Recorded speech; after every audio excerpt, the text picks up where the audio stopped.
தொடர்ந்து நம்ம போர் நிலவரங்களை பார்த்துட்டு இருக்கோம். இன்னைக்கு வந்திருக்கக்கூடிய சில முக்கியமான தகவலை ஒரு தொகுப்பா பார்க்கலாம். அதுலயும் இன்னைக்கு ஈரான் வெளியிட்டிருக்கக்கூடிய 2 முக்கியமான செய்திகள் பெரும் கவனத்தை ஈர்த்துள்ளது. அதுல முதல் விஷயம் என்னன்னு பாத்தீங்கன்னா, இன்னைக்கு என்ன சொல்லியிருக்காங்கன்னா, ஈரானுடைய தரப்புல இருந்து எங்களை சவுதி என்ன பண்ணிருக்காங்கன்னா அவங்களுடைய ஒப்பந்தத்துக்குள்ள அழைச்சிருக்காங்க. இப்பதான் பாத்தீங்கன்னா சமீபமாக 2 வாரத்துக்குள்ள சவுதி, துருக்கி, பாகிஸ்தான் 3 பேரும் சேர்ந்து பாதுகாப்பு ஒப்பந்தம் போட்டாங்க. அந்த பாதுகாப்பு ஒப்பந்தத்துடைய சார அம்சமே என்னன்னு பாத்தீங்கன்னா, ஒருத்தவங்க காப்பாத்துறது. இப்ப சவுதிக்கு யாராவது தாக்குதல் நடத்தினாங்கன்னா அதுல பாகிஸ்தானும் துருக்கியும் ஆயுதத்தை கொடுத்து ஆட்களை கொடுத்து போர் செய்யறதுக்கு ரெடியா இருக்கணும். அதே மாதிரிதான் துருக்கி யாராவது தாக்குனா சவுதியும் பாகிஸ்தானும் வருவாங்க. பாகிஸ்தானை தாக்குனாங்கன்னா சவுதியும் துருக்கியும் போவாங்க. இப்படி ஒரு ஒப்பந்தத்தை அவங்க போட்டாங்க. அப்ப அது ரொம்ப பேசு பொருளா மாறிச்சு. கடந்த ஒரு 10 நாட்களுக்குள்ள இது ரொம்ப பெரிய பேசு பொருளா மாறிச்சு. ஆனாலும் ஒரு கேள்வி இருந்துச்சு, என்னதான் இவங்க ஒப்பந்தத்தையே போட்டாலும் மறுபக்கம் பாகிஸ்தானுக்கும் ஈரானுக்கும் நடுவில் ஒரு ஒப்பந்தம் இருக்கு. அப்படி இருக்கும்போது சவுதியை ஈரான் தாக்குனா எப்படி பாகிஸ்தான் ஹெல்ப் பண்ணும்? ஒருவேளை இஸ்ரேல் சவுதியை தாக்குனா இவங்க துருக்கி அடிப்பாங்களா? இந்த மாதிரி நிறைய கேள்விகள்லாம் இருந்துட்டு இருந்துச்சு. அப்படி இருக்கும்போது இன்னைக்கு என்ன தகவல் வந்திருக்குன்னா, ஈரான் சொல்றாங்க சவுதி எங்களை அழைச்சிருக்காங்க. அந்த ஒப்பந்தத்துல 3 நாடோடு சேர்ந்து நாங்க ஈரானும் சேர்த்து 4வது நாடாக பாதுகாப்பு ஒப்பந்தத்துக்கு வர சொல்லியிருக்காங்க அப்படின்னு இருக்காங்க. அந்த அக்ரிமெண்டே மக்கா அக்ரிமெண்ட் தான். அந்த மக்கா அக்ரிமெண்ட்குள்ள வர சொல்லியிருக்காங்க அப்படின்னு சொல்லிட்டு இன்னைக்கு அறிவிச்சிருக்காங்க. இன்னும் அதற்கு என்ன முடிவு அப்படிங்கிறதை தெரிவிக்கல. நாங்க போறோம் போல அப்படின்னு சொல்லல. அதுக்கு பதிலாக எங்களை கூப்பிட்டுருக்கோம் அப்படிங்கிறத மட்டும் இன்னைக்கு பகிரங்கப்படுத்தியிருக்காங்க. அப்ப ஒரு பிரச்சனை அப்படிங்கிறதே அங்க இப்ப என்னவா இருக்குன்னா, மத்திய கிழக்குல இருக்கக்கூடிய நாடுகளுக்கு ஈரானா தான் இருக்காங்க. அப்ப என்னதான் எத்தனை நாடுகள் துருக்கியை சேர்த்தனாலும் பாகிஸ்தானை சேர்த்தனாலும் ஈரான் நம்மளை பார்த்து பயப்பட மாட்டான், பேசாம ஈரானவே பிடிச்சி உள்ள போட்டுருவோம், அப்பதான் நமக்கு சேஃப்னு சொல்லிட்டு சவுதி முடிவு பண்றாங்க. ஏன்னா பாகிஸ்தானையோ இல்ல துருக்கியோ போய் ஈரான் அடிக்க மாட்டாங்க. ஆனா சவுதியை அடிக்கிறதுக்கான வாய்ப்பு இருக்கு. அப்படி அடிக்கும் போது இவங்க வருவாங்களா, துருக்கியும் பாகிஸ்தானும் அப்படிங்கக்கூடிய ஒரு கேள்வி இருந்துட்டு இருந்த இடத்துல டைரக்டா போய் வா நம்மளாம் ஒப்பந்தத்துக்குள்ள போலான்னு கூப்பிடுறாங்க.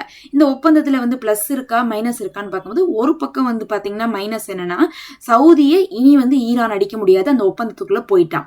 அதே பிளஸ் என்னன்னு பாத்தீங்கன்னா, ஈரானை இனிமேல் இஸ்ரேலோ இல்ல அமெரிக்காவோ அடிக்கும் போது துருக்கி இன்னும் பாத்தீங்கன்னா பாகிஸ்தான் சவுதின்னு சொல்லிட்டு அவர்களை என்ன பண்ணுவாங்க, சண்டைக்கு கூப்பிட்டுருவாங்க. அவங்க மறைமுகமா இருந்து உதவி செய்ய முடியாது. மறுபக்கம் அவங்க என்ன பண்ணிடுவாங்க, எங்க பக்கம் வந்துடாதீங்க, நீங்க போய் ஈரான் அடிச்சாலும் கூட எங்க பக்கம் இருந்து அடிக்கிறது, எங்கள்கிட்ட தளங்களை யூஸ் பண்றது அப்படிங்கறது வச்சுக்கவே கூடாதுங்கிறத உறுதியா சொல்லிடுவாங்க. அதனால ஒரு பக்கம் ஒரு பிளஸ் இருக்கு, ஒரு மைனஸ் இருக்கு. என்ன எடுக்கணும் அப்படிங்கிறது முடிவு ஈரான் இன்னும் ஒரு சில தினங்கள்ல அறிவிப்பாங்கன்னு சொல்லிட்டு எதிர்பார்க்கப்படுது. இந்த அறிவிப்பு தான் இன்னைக்கு வந்திருக்கக்கூடிய ரொம்ப ஒரு அதிர்ச்சியான அறிவிப்புன்னு பார்த்தா, இன்னொரு அறிவிப்பு 40 கப்பலுக்கு பாத்தீங்கன்னா அவங்க பிளாக் லிஸ்ட் போட்டாங்க. அந்த கப்பல்கள் எல்லாம் கிட்டத்தட்ட சிறைபிடிக்கப்பட்ட மாதிரி என்ன ஆயிருச்சு, ஹார்மோஸ்ல நிறுத்தி வைக்கப்பட்டிருக்கு. அதாவது கப்பல் சரக்கு ஏத்திட்டு வந்துருச்சு, வந்தது ஹார்மோஸை கடக்கணும். ஆனா கடக்கிறதுக்கு முன்னாடி இவங்க என்ன பண்ணிட்டாங்க, பிளாக் லிஸ்ட்ல போட்டாங்க.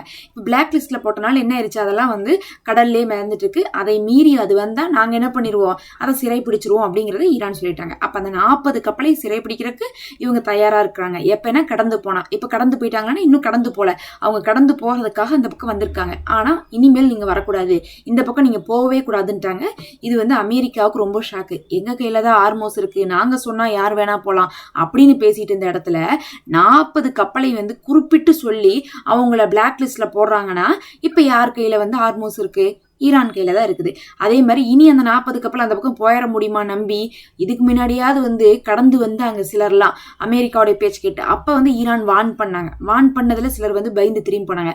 வான் பண்ணதுக்கு மீறி அமெரிக்காவுடைய பேச்சு கேட்டு வந்தவங்களுக்கு வான் தாக்குதலையும் நடத்தினாங்க. சில பேலிஸ்டிக் அட்டாக், அதே மாதிரி ட்ரோன் அட்டாக்ல பண்ணாங்க. ஒரு சிலது பாத்தீங்கன்னா மூழ்கி போற அளவுக்குலாம் அடி வாங்கிச்சு, சிலதெல்லாம் ஒரு லைட்டான சேதம் தான் ஏற்பட்டுருந்துச்சு. இப்ப பாத்தீங்கன்னா இந்த 40 கப்பல் வரவே கூடாது, வந்தா நாங்க கடத்திடுவோம் அப்படிங்கிற அளவுக்கு இன்னைக்கு சொல்லிட்டாங்க. அது பாத்தீங்கன்னா இப்போது அங்க இருக்கக்கூடிய ஹார்மோஸுக்கு முன்னாடியே அது மிதந்துட்டு தான் இருக்குது. போய் சேர வேண்டிய இடத்துக்கு போகாம இருக்கு. இனி அது அந்த பக்கம் கடக்க முடியாது, ஈரான் கையில தான் பவர் இருக்கு, அவங்க போடுறதா ரூல்ஸ் அப்படிங்கிறது இன்னைக்கு உலகத்துக்கே புரியுற மாதிரி சொல்லியிருக்காங்க. அதே சமயத்துல சவுதி நேத்து ஒரு அறிவிப்பு கொடுத்தாங்க, எங்களுடைய ஒரு கப்பல் தாக்கப்பட்டுருச்சு, ஆனா அதுல இருந்த யாருக்கும் எதுவும் ஆகல, பத்திரமா நாங்க அந்த ஆட்களை எல்லாம் மீட்டுட்டோம் அப்படின்லாம் சொல்லியிருந்தாங்க. அதுக்குதான் இன்னைக்கு ஹவுதீஸ் சவுதியுடைய அம்சான் அப்படின்னு சொல்லக்கூடிய ராணுவ கப்பலை நாங்க தாக்கியிருக்கோம். அதுல இருந்த ராணுவத்தினரை தான் வந்து என்ன பண்ணிருக்காங்க, சவுதியினை வந்து அதை காப்பாத்திருக்காங்க. அப்ப ராணுவ கப்பலவே அட்டாக் பண்ணிருக்காங்க. ஹவுதிஸ் வந்து பாத்தீங்கன்னா எந்த அளவுக்கு துணிஞ்சிட்டாங்க, நேரடியாக சவுதியோட சண்டை போடுறதுக்கு ரெடியா இருக்காங்க. ஒரு பக்கம் உள்ளக்குள்ள இருக்கக்கூடிய ஏமனுடைய கவர்மெண்ட் டீம் அட்டாக் பண்றாங்க, மறுபக்கம் வந்து பாத்தீங்கன்னா உள்ளக்குள்ளேயே இருக்கக்கூடிய சவுதியுடைய பேக்கப் ஃபோர்ஸ் அட்டாக் பண்றாங்க.